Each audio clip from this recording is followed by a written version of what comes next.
welcome. So we are proud to welcome you to speak about innovation thanks to open source, what we call open source innovation catalyst, with Roberto Di Cosmo and myself. So here you see a lot of logo, Inria, IRILL, we will explain you later, OW2con and IRILL, because this workshop is sponsored by IRILL, European. I wanted to speak a few words about Inria. I think it could be interesting for you. It is a French research institute in software, what we call in fundamental and applied information and communication science and technology. It is around 5,000 researchers and budgetary resources of 215 million euros. So it is an important body in France. Our main job in Inria is a software asset manager, because we have 1,000 software, and half of these softwares are distributed with an open source license. Inria is not an editor. It is very important to say that. We produce research prototypes only. So we are an historical player in software, in open source software. I said 50%, around 50% of software are distributed with an open source license.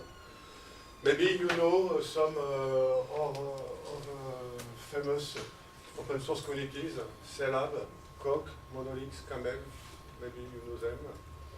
We have also produced open source license, the Cecil family, that is recognized today by the Free Software Foundation. So we are a strategic member of OW2 since the beginning, the founders of ObjectWeb, one of the founders of ObjectWeb, a strategic member of OW2, and we are proud to have initiated with the French and Paul the open source cloudware initiative in 2 years ago. And also we have launched the IRILL, that Roberto Di Cosmo, director of the IRILL, will present. Okay, so welcome everybody. My name is Roberto Di Cosmo. I'm a professor in the University of Paris 7. I'm also a part-time researcher at Inria, and I have the pleasure to head the IRILL structure, which is a new structure which was created last year by 3 founding institutions. One is Inria, the other is my university, University Paris 0, and the founding member is the University Pierre Marie Curie of Paris 6, for the people who know it, in France. The reason why we set up this kind of original structure is that we really do believe that in the world of free open source software, which is growing at a fast pace today, we need to face 3 different kind of challenges. One which is scientific, that is to develop new tools, develop new methodologies that allow to accompany the growth of free and open source software, because open source software is not really built, developed, marketed, organized, designed the same way as traditional proprietary software is. I mean, it would require much more than 2 minutes to give you a concrete example of this, but I really do welcome you to go to the IRILL website and have a look at 3 of the current projects we are running on these kind of issues. I mean, for the geeky people, this is an interesting reading. Then we have a second challenge, which is educational, how to teach tomorrow's engineer to be more proficient in the use of free and open source software. It is not, again, the same work you do in a traditional company. And economically, there is also this issue on how to set up transfer of innovation from research to industry, taking advantage of what open source software can be and can provide. So the traditional way of doing transfer is, well, if you are working in pharmaceuticals, you get a patent or whatever, and then you go finding some company who will buy a license to this patent for you, or will buy the patent. Or the traditional way of doing transfer for software was, well, I do write a research prototype, I put it under some closed license, and then go finding a company who will pay me the license to get the software, or pay me to get the rights on the software and sell it on a license. I mean, there are quite a lot of experience in doing this. Well, with open source, things go in a different way. So we need more experience on what are the best practices, what works, what does not work, what are the advantages for the companies on one side, for the universities on the other, I mean, for people doing research in the institutions.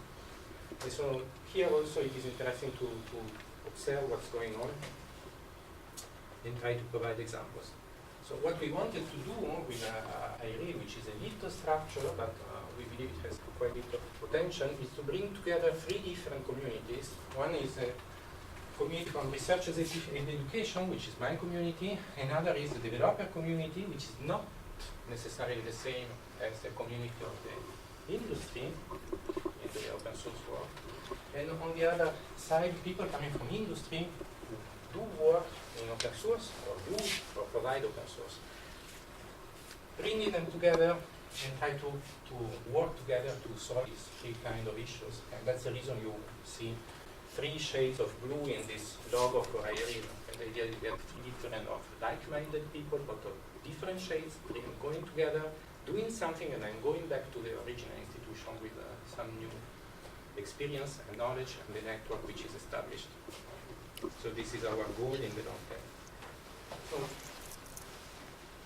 what are we going to talk about here today, you will see, is how we can actually handle this third item, I mean transfer around open source. And for us as institutions, as research institutions, it's really important to find a way to have an impact by transferring technology. And of course, if you have research results and you have these research results actually used and integrated in that industry product, then you have an impact. And you manage to have transfer which is successful. If you do this transfer using open source, we believe it will be easier to do transfer in terms of licensing issues. It will be easier to have a significant impact on economy because you have a larger user base and an easier way of collaborating with research and institutions. But we have some difficulties in doing this properly, so I do not know how things are really going on in different countries around Europe, in the world. I can tell you what I can see here in France or what I can see in Italy, which is my original country. I don't know if you noticed I'm Italian from a special accent in my English, which is not the same as a French accent in English. But basically, in France, you have a lot of people developing incredibly high-quality software in research. Really incredibly high-quality software in research.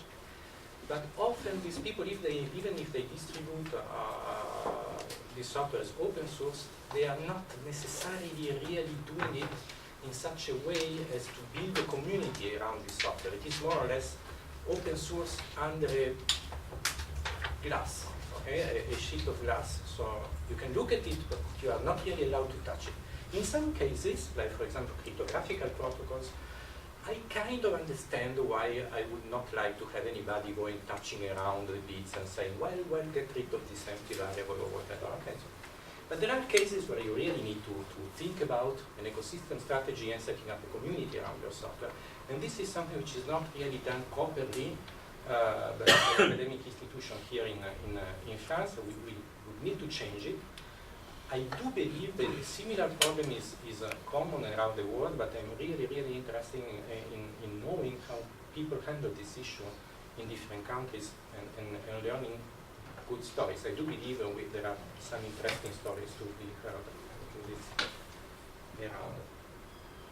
So I already said most of what is on the slide here, but there are also some other issues. When we try to work with industries, you still find a lot of misconceptions. There is lack of knowledge about the legal issues when you do use open source components. If you want to hear an anecdote, here in the year 2000 exactly, there was a very influential intellectual property cabinet, I don't know the English term exactly, who made a lot of money doing consulting for private firms in the Paris area, and explaining to them that as soon as you run a piece of software on Linux, automatically this piece of software becomes GPL. Okay? Just by running it. So I take your software, I run it on a virtual machine on Linux, and it becomes a piece of GPL. Why? Because when you do run it, you are doing dynamic binding with the library of the operating system below, and the GPL, which is still the license used in Linux, says that as soon as you do binding with the library, you become a derivative piece of software, and so the GPL applies, and so you need to have tokenism. This is crazy. Okay, as you know it very well, it was discussed on the kernel mailing list. Linus Torvalds made it extremely clear this was not what was intended by the authors of the software, but it made an incredible amount of damage in industry here for a few years. Okay?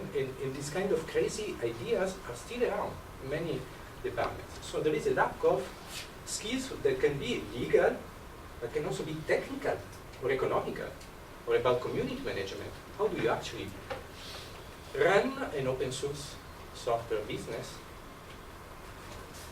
Do you know how to do it properly? I mean, the company is not so clear. But of course, since it is not so clear, it is a fantastic area for doing consulting. You go around and you say whatever you want, and people will pay you, even if they make you make a lot of damage. So this is a real issue. Okay, so sometimes you also find people that do believe that software developed in research is not really interesting because it is done by some researcher in their corner, and so it is not either not high quality or not really properly engineered or not interesting or not relevant, or maybe this researcher is not really a nice guy to talk with, etc. I mean, these kind of crazy issues. I mean, these are obstacles you need to overcome. And last but not least, there is not really a very usable, comprehensive list what kind of pieces of software you can get out of research. So you have a lot of agencies trying to sell lists of contacts with the research universities, but if you want to know what is an interesting piece of open source software, in general, if you go to the website of the university, well, you will not find it, unfortunately. Okay? Because it is not properly indexed or presented, people understanding technology. So there is also this issue of finding out what pieces of software are really important or interesting, and I do not have a solution yet for this. Okay? It's not just making a list of software somewhere. We need to build an ecosystem to get this information flowing more easily.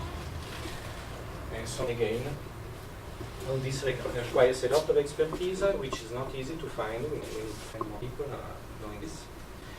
And this was bringing up the idea of trying to join together some like-minded people around Europe to discuss these issues, exchange ideas, and probably start establishing some best practices. And this initiative, which is ICT Labs, have defined something which is called an open source booster that I do not know quite a lot, so I will let Patricia explain it better. But the idea, as far as I understand it, is to try to start collecting best practices, knowledge, connection, network, establishing a network to try and attack these problems and find some solution around them, and do produce some effective collaboration between research and industry around the transfer which is done on open source software, which is a particular approach of technology transfer, but one which we believe can be really effective. Okay, so this is everything I wanted to say about IRILL and what we will be doing. But about open source booster? STLab has its own language. So open source booster, its curiosity is to boost the transfer thanks to open source.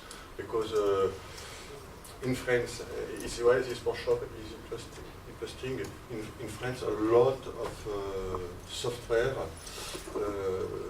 that is produced by research institute like us, but also the big institute that you may know, CNRS, are distributed with an open source licenses.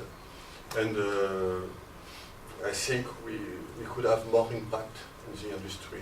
And what is why the term booster is used is to boost, to accelerate the creation of value in the industry thanks to open source, innovative open source. So we have built a program, and we thank you to be there, we alternate presentation from industry, from research, and the idea is to speak 20 minutes. The idea, you see it will be possible, and to exchange. It is a workshop, it's not a conference. That means it is a meeting, and to exchange about its own experience.